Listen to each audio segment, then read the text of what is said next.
કેમ છો મિત્રો? આજે હું બનાવીશ વડાપાવ ને બજારમાંથી આ બધી સામગ્રી લઈને આવી છું.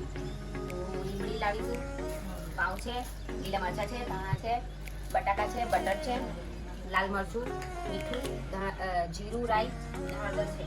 હવે હું બનાવીશ ને આપણે ટેસ્ટ કરીશું કેવી રીતે બનાવું એ હું તમને બતાવીશ. તો મિત્રો પહેલા હું બટાકાને કાપી અને ધોઈ એને બાફવા મૂકી દઈશ. મિત્રો બટાકા અહીંયા મેં ધોઈ કાઢ્યા છે. હવે હું ગેસ ઓન કરી અને કુકરમાં ચડાવી દઈશ.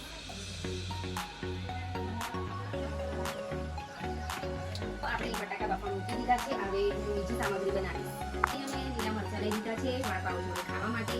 એને હું ધોઈને તૈયાર રાખીશ. પછી આપણે એને તળીશું. ધાણા પણ લઈ લીધા છે, એને પણ આપણે ધોઈ નાખીશું. તો મિત્રો આપણે વડાને તળવા માટે અહીંયા બેસન લઈ લઈએ છીએ. તો મિત્રો આપણે વડાને તળવા માટે અહીંયા બેટર બનાવીએ છીએ.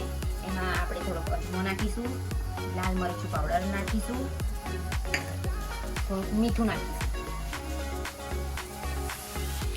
તો મિત્રો આપણે અંદર પાણી નાખીને એનું બેટર સરસ બનાવી લઈશું. બહુ ઢીલું પણ નહીં અને બહુ જાડું પણ નહીં. વડા માટે બનાવવા આપણે મસાલો તૈયાર કરીશું. તો આપણે અહીંયા લીલા મરચાં લીધા છે, લસણ લીધું છે ને આદુ લીધું છે.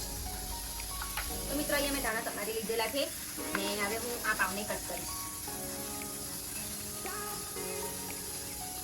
તો મિત્રો હું અહીંયા પાવને કટ કરી લઉં છું ને અમે પાવ કટ કરી લીધા છે. તમે જોઈ શકો છો કે અહીંયા મેં પાવને કટ કરી લીધા છે. બટાકા પણ બફાઈ ગયા છે. હવે એના છોડા આપણે કાઢી નાખીશું. તો મિત્રો આપણે આ બટાકાને આવી રીતે ક્રશ કરી નાખીશું. આપણે અહીંયા તેલ લઈ લીધું છે. પહેલા અહીંયા તેલને ગરમ થવા દઈશું. મિત્રો તેલ ગરમ થઈ ચૂક્યું છે. હવે હું એમાં રાઈ જીરું નાખીશ. રાઈ જીરું તતડે ત્યાં સુધી એને રાખવાનું છે. તો મિત્રો અહીંયા આપણું રાઈ જીરું તતડવા માંડ્યું છે. હવે આપણે એમાં નાખીશું લીમડી નાખીશું.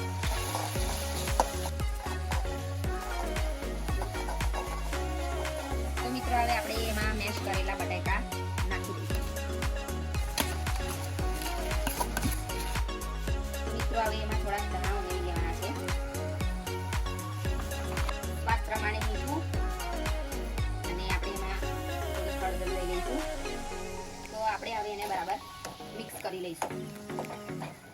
લીંબુ આપણે એડ કરીશું. તો મિત્રો આપણે અહીંયા ચટણી બનાવવા માટે લીલા મરચાં, ધાણા, શિંગદાણા, આદુ ને લીંબુનો રસ નાખ્યો છે. આપણી ચટણી બનીને રેડી થઈ ગઈ છે. તમે જોઈ શકો છો. આપણે અહીંયા વડા બનાવીને તૈયાર છે. હવે આપણે એને બેસનમાં બોળીને તળીશું. તો આપણે અહીંયા મરચાં પણ તળી દઈશું. તો મરચાં પર આપણે થોડીક મીઠું નાખી દઈશું. એને હલાવી દઈશું. અહીંયા આપણા વડા અને મરચાં પણ તૈયાર છે. હવે આપણે પાવને પણ શેકી લઈશું. તો મિત્રો આપણે અહીંયા અમૂલ બટરથી આપણે પાવ શેકી લઈશું.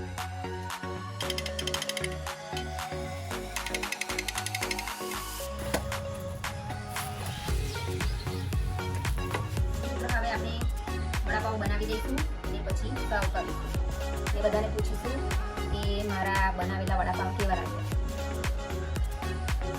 સારા બની ગયા છે વડાપાવ અને હું બધાને ટેસ્ટ કરાવીશ અને જોઈએ કે વડાપાવ કેવા બને.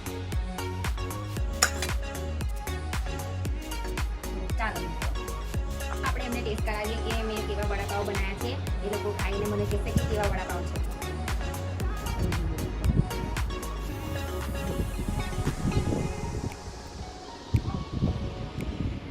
તો મેં કેવા વડાપાવ બનાવ્યા છે તે તમે કહો.